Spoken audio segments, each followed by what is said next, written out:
everyone. It's another episode of Just Turn Heel with the punk rock prince, Jordan Kross. Outstanding. Good introduction. You have that presence. This is basically, it says ask questions and you answer. This is your show. This has nothing to do with me. You don't even have to like me, whatever. So what got you interested in wrestling? So growing up, my dad, Ryan Kross, was a professional wrestler, and he was one of the people that ran SSW Entertainment here in Kenosha, Wisconsin. So growing up, I went to all of his shows, scared me to death, and then until I was about 10. When I was 10, I didn't really care anymore. When I was 14, 15, he decided he was going to hang it up, and I got sad, and I decided that I wanted to do that. So I kind of kept him in it, and then when I turned 18, I started doing it myself. Outstanding. So what wrestlers, when you watch, say, wow, this is who I want to follow suit. These are the wrestlers that inspire me. Sure. I'll give you a list of some independents and then some major contracts. So independently, my dad would definitely be an influence. Not in any physical way, not in any sort of visual way, but just kind of the way he carries himself. Some other locals that inspire me would be like guys like his tag team partner, Jeff Luxon, Vic Capri. But then on a national level, a lot of people compare me to the Motor City Machine Guns. And they're definitely two that I look up to. Outstanding. I love tag team wrestling, so that's one of the things, seeing them. I think it's a lost art. Absolutely. Yeah, but don't take my influence. Now, I always say this as a joke, but now more so. Not based on Dave Meltzer. What do you think is the best match that you ever watched, and what match actually influenced you like, wow? And it doesn't have to be like a major, and it doesn't have to be a 5-star. Sure. But one match you watch like, wow, this is great. One of the first ones that I remember watching that really influenced me to go, wow, I want to do this, was actually Seth Rollins versus Randy Orton at WrestleMania 31. Being a 15-year-old, that was like the first major pay-per-view I remember watching. That really made me think like, wow, this is something that I would like to do to have that effect on the kids. Another one that I think recently was really good and very overlooked is Alex Shelley versus Jay White from Impact pay-per-view. I can't remember which pay-per-view. Revolution? It might have been. Or Rebellion 2023. It might have been Rebellion. Yeah. That sounds right. Yeah. But I just remember those two had an awesome match, very overlooked. And then another one that honestly I think I probably watch at least once every couple of weeks is Shawn Michaels versus Chris Jericho from WrestleMania 19. I'm a big fan. Like, I say this, a lot of people really hate Jericho now, which I don't get the hate. I know one aspect, and again, you're innocent until proven guilty. But I think as wrestling, he is a wrestling god. I absolutely I agree. think there's no one could touch him, especially how he evolved. Like, there's Terry Funk, how he evolved. I think Jericho evolved with time, and I still don't get the hate. I think Jericho, he is absolutely the god of reinvention. Yes. I like him. To this day, I'll defend him.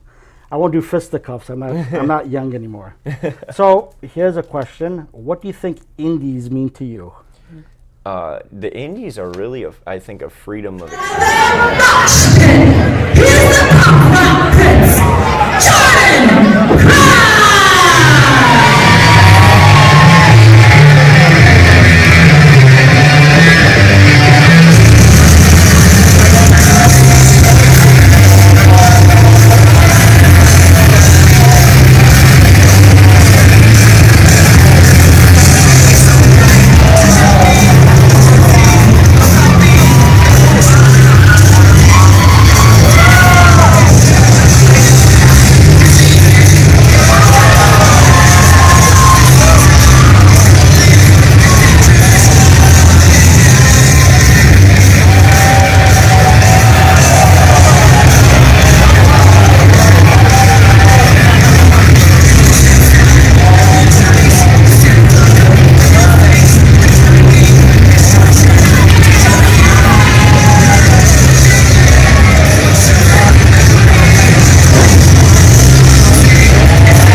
Like, I've been at basically every major company doing extra work, and I see how much control goes into everything, which is great, absolutely needed for a TV product when you're keeping things within a time limit and getting to a certain point by a certain date in terms of storytelling.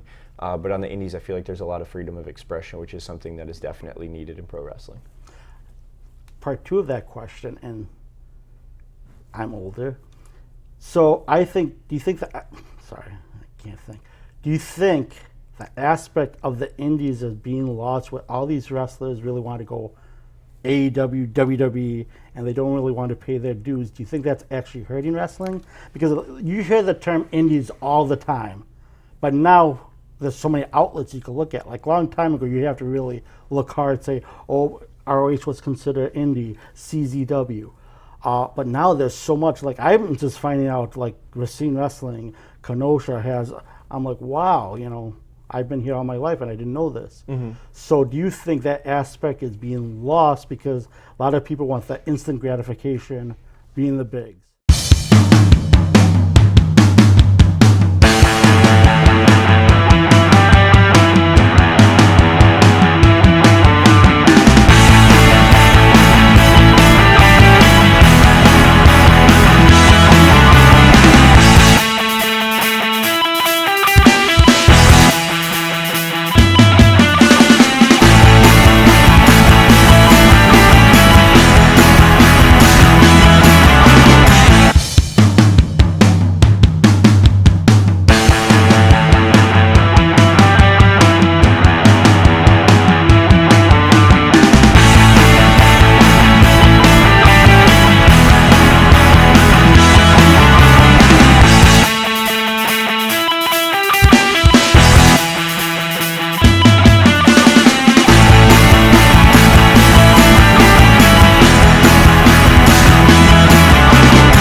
lot of people do want the instant gratification, in my opinion. I've been around it, I've seen it.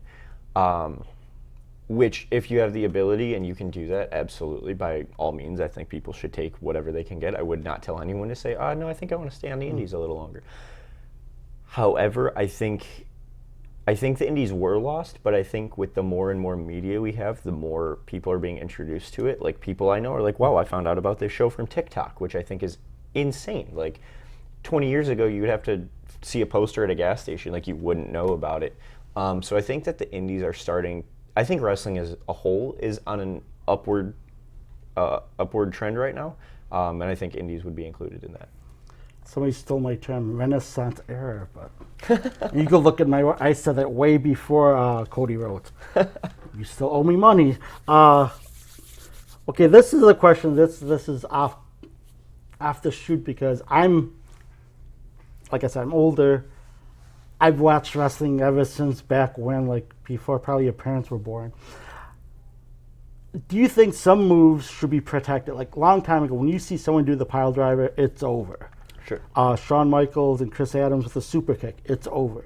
But now it's more like a setup, and I think it's losing some value. Do you think some moves, like a lot of people say all of them should be protected? That's my philosophy.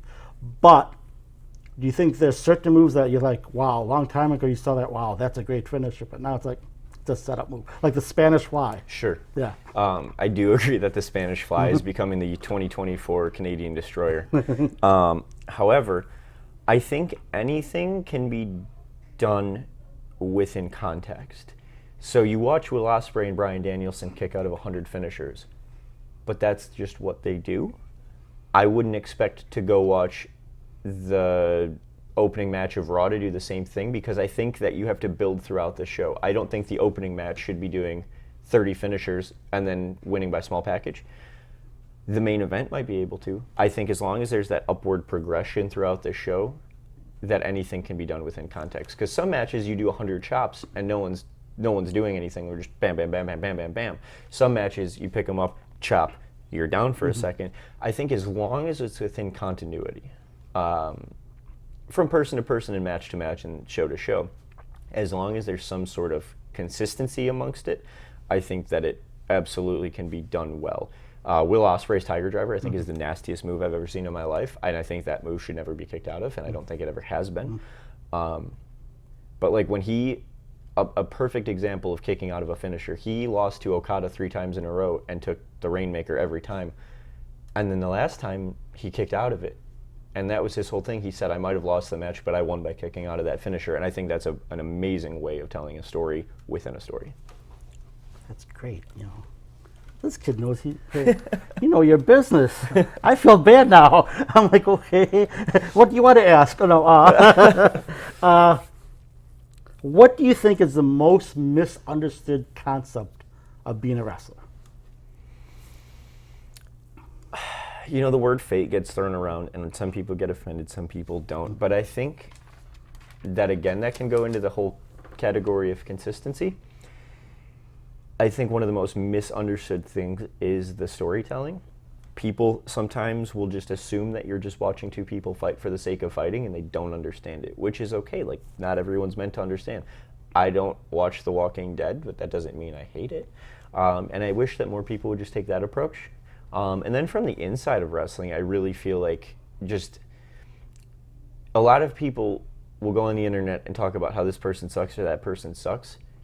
They don't watch everything they're doing. They don't watch the setups for what they're doing. They don't watch their promos. They don't watch their matches. They see 3 minutes of highlights. They see one botch. They say, oh, wow, that was terrible. But you're also not taking into effect that botching a move can end somebody's life. They could paralyze them. Slipping on something I wouldn't consider a botch, because if it's a real fight, you're not landing 100% of the strikes. If you watch a boxing match, you're not going to see someone with 100% accuracy. Would you say that they botched 38% of their punches? I wouldn't. But, you know, it's just something that people don't take into consideration. We got stuff. This is out of the blue. I ask this all the time, and I don't even have it written down. Sure. Who do you think is your Mount Rushmore of wrestling? I know it's a generic one. No, it's a great question, because it's a very diverse bunch for a lot of people. In terms of my favorite or most important to wrestling? You can do both. Let's do first your favorite, important than wrestling after. Sure. So my favorite, Chris Jericho, would be on top. Obviously, there's no hierarchy to Mount Rushmore, but Jericho. I'd say Brett and Owen together because I loved their match at WrestleMania 10 was my favorite match of all time. I'd say for him, Alex Shelley for a favorite. And I'd say modern, probably Will Ospreay, just for the entertainment value of watching him do things that I physically am not capable of doing. Yeah, I like watching him. Yeah, I think he's an incredible athlete. And then for all-time greats, I would say, in terms of money and doing things for the business, Hulk Hogan, The Undertaker, John Cena, Stone Cold Steve Austin. Hulk Hogan's been on everyone's. A lot of people hate him, but I don't think you can't tell the story of wrestling without him. Exactly. What I tell people, what he did, it's unfortunate. Now, like more like he's like lying and stuff, but you still can't take out. Without Hulk Hogan, I don't think you have anything else because around the world, he's known. You go to Japan, Hulk Hogan. You go to Italy, Hulk Hogan. Ric Flair was great. In the South, he was known. Maybe somewhere, but if you go other countries, one in a million say, "Oh, that's." But Hulk Hogan, everyone knew him. Exactly. Also, like Andre the Giant, everyone's seen him. Like, well, being 6'9", he wasn't 7'4", but being that tall, he was like impressive. Yep. Outstanding. Okay, what is your ultimate goal? There's the generic to get signed. There's the generic to make people happy, which I think every wrestler should have both of those goals. Mine is to have fun and make money. Like, if it's on the indies, if it's under a contract, as long as I'm having fun, I'm going to keep doing it. I think one of the worst things someone can do for their career is once they stop having fun to keep forcing it. That's important to everyone. If you're doing something and you're not having fun, quit. There is no point in doing it because you're wasting everybody's time. Exactly. Now, here's another generic question. I like these generic ones. That's okay. Who would your dream opponent be, and what kind of match would it be? I don't think I've ever had a singles match with my dad. So sentimentally, that would be my number one. And then a number 2 and 2B would probably be a tag match with him against the Motor City Machine Guns or a singles match with either one of them. Outstanding. Now, I'm going to pull this other question out. I've seen your vast knowledge, which is impressive. See, young people know stuff. No, with now like the hierarchy with WWE, AEW, TNA, and I'm not saying which one's better. Sure. What do you think does tag team wrestling the best out of those? There's a reason WWE's on top for so long, and then they'll never be touched. I think that tag team wrestling is something that a lot of people kind of look down on or forget about. But honestly, I don't think one of those companies necessarily does it wrong. But I feel like WWE can do it the most consistently. But that's taking nothing away. AEW's got an incredible, their roster in general is absurd. But TNA, I think, has a healthy tag division. I really don't think any of them have bad tag team wrestling. Yeah, because I started out, I love tag team wrestling, but I think from 2017 to 2020, I think WWE lost their course. Sure. And it's sad because you had some great tag teams, and I don't know why Vince liked to tear them apart. Never understood that concept. Did it with the Road Warriors, the Legion of Doom to the people who don't know. Yep. Did it with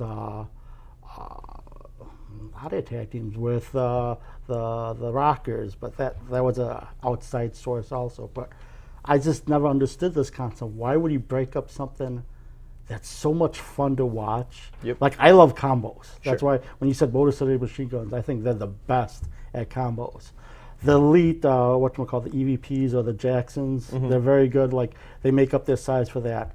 DIY and WWE. 100%. I love combo moves, and I think it's a lost art. Absolutely. I really think I don't know why they went like one of my pet peeves when they just put two people together, but they beat an established tag team. I'm like, why? Why are you doing this? Sure. Okay.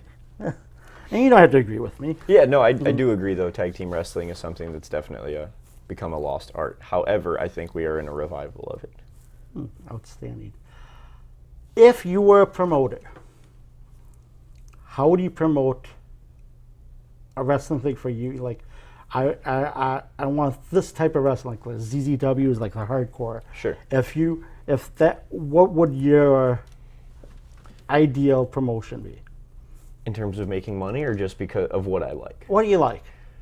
Honestly, one of my favorite things to watch is the WCW Cruiserweight division, because that was something that I see myself in. And recently, another thing that got me into wrestling was the Cruiserweight Classic. Guys like TJP, Tony Nese, Brian Kendrick, they're just absolutely incredible athletes. And what they, people say they lack in size. Like, they're still 200-pound dudes. Like, they're not small by any means. I think Cruiserweight wrestling is some of the most fun because you can mix lucha with whatever style you want. You can have a luchador from Mexico versus a technical wrestler from Japan, but they're both around the same size. They both wrestle completely different, but they can have an absolutely incredible match that's entertaining and also just impressive physically. So I think a Cruiserweight-based wrestling company would be very cool. That would be cool. Okay, now you pull that. Why do you think the Cruiserweights are not as successful like in Europe and Japan and in the United States? I think, so I could be 100% off with this, but I feel like America has a larger, just genetically larger humans than some countries. And I feel like in the countries that have genetically smaller humans, the heavyweights are so much more of a spectacle. Like in Japan, seeing Great Muta face-to-face with Hulk Hogan was like a very large man versus a not as large man, but still a very large man. And I think that that's just a very cool dynamic. So I think for a lot of countries, when you don't have people that look like Hulk Hogan or that look like Andre the Giant on a regular basis, I think that makes that more of a spectacle than seeing someone that's your size. Which is why I think in America, like, everything just kind of blends together because we have such a diverse population in general. So that's just it could be an outside source, but that's kind of how I feel about it. Because like New Japan, the junior heavyweight is great. And when you were talking about the Cruiserweight class, what's it? Sorry, I'm old. The 205 that led to that, that classic. Some of those matches were great. And I don't know. Well, I think Vince didn't but do you think with Triple H in the helm, do you think you could bring that back? I think that absolutely it could be brought back, but I also feel like they don't have to be separated. I feel like they can definitely do a Cruiserweight title and have that specific match, but I don't think it needs to be separated by brand. But 205 Live I watched that consistently the entire run just because I was entertained. I think Pac is currently one of the best wrestlers in the world. He's amazing. And you can say whatever you want. He got screwed to lose to the one. I'm not to say anything against him, but Pac is here. Enzo, and again, he's a great mic guy.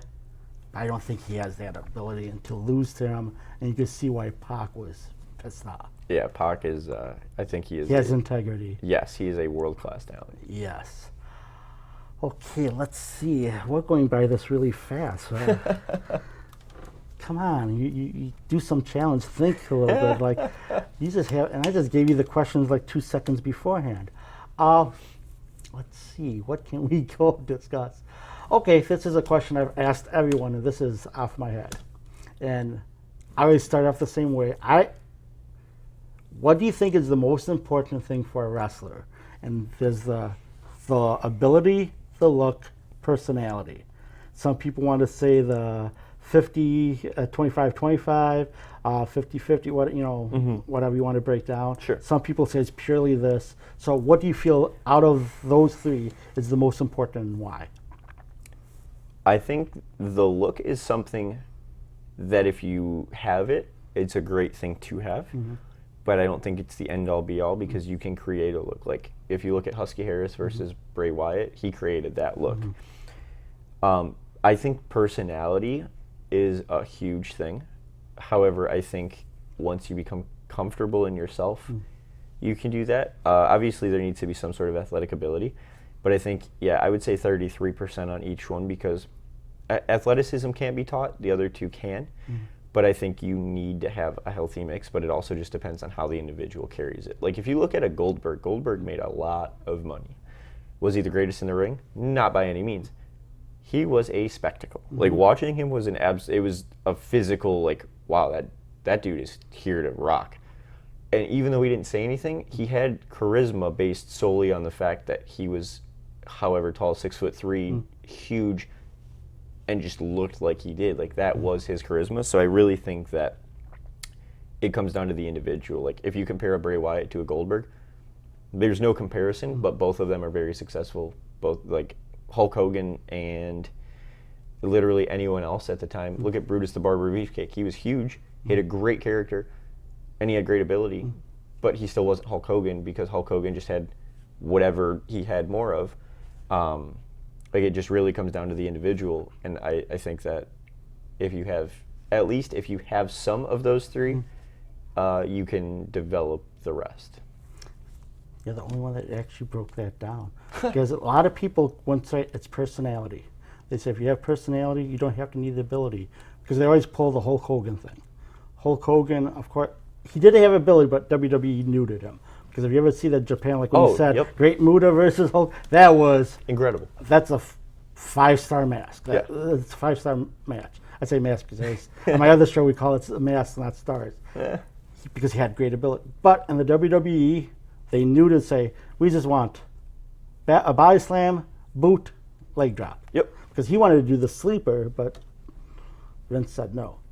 But everyone I asked, they said personality, because personality, you could sell the sizzle. Okay? 100%. And look at wrestling. Look at all these people. For instance, let's break down. Bret the Hitman Hart. As you said, one of the greatest in the ring. Yep. Can you? Well, you probably because you watch it. But be honest. Can you remember one of his matches? If you're outside, so I think Bret Hart. You can remember his matches that had other bigger characters in them. You can remember his match with HBK. You can remember his match with Stone Cold. But I think Bret Hart by himself is kind of anchored. But if you say Hulk Hogan, I could tell you the details. Him against Earthquake. Yep. Detailed. Him against Greg the Hammer Valentine. Him against anybody. The Moondogs. Yep. I don't know if you ever remember. Yep. I'm old.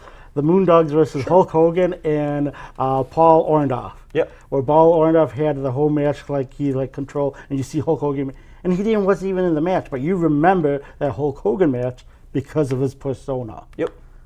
That's I always say, like, and a lot of the people I've had, they say if you have a personality, you could milk that golden Guernsey to the end of, and you don't have to have that ability. Nope. I think Hulk Hogan realistically could have wrestled another 15 years had he wanted to, because he didn't have to do anything. Exactly. But if you look at his, again, I don't know, do you remember his AWA days? Sure. He could go. He can, but when people say he wasn't a good wrestler, he didn't have to be. Exactly. He was. I really think he was. But if you're making as much money as Hulk Hogan is doing 3 moves, why would you do more? Exactly. Well, also with John Cena, like the 5 moves of doom. The 5 moves of doom made him so much Rich, money. yep. Like, so much money. Ungodly amounts of money. Also, with Ric Flair, like if you watch, again, I'm not being mean to him. I think he's amazing. He's a legend. You watch one Ric Flair match, you watch them all. Yep. And you could almost put them in line to the corner, flip, fall down. Yep. And again, personality over ability. Yep. Ultimate Warrior. 100%. That Great guy example. made so much money. And the guy never really learned. Nope. Because him and Sting came in together. Yep. Sting, I know they say no sell, but he did improve. They went completely opposite directions and both ended up at top. Yeah.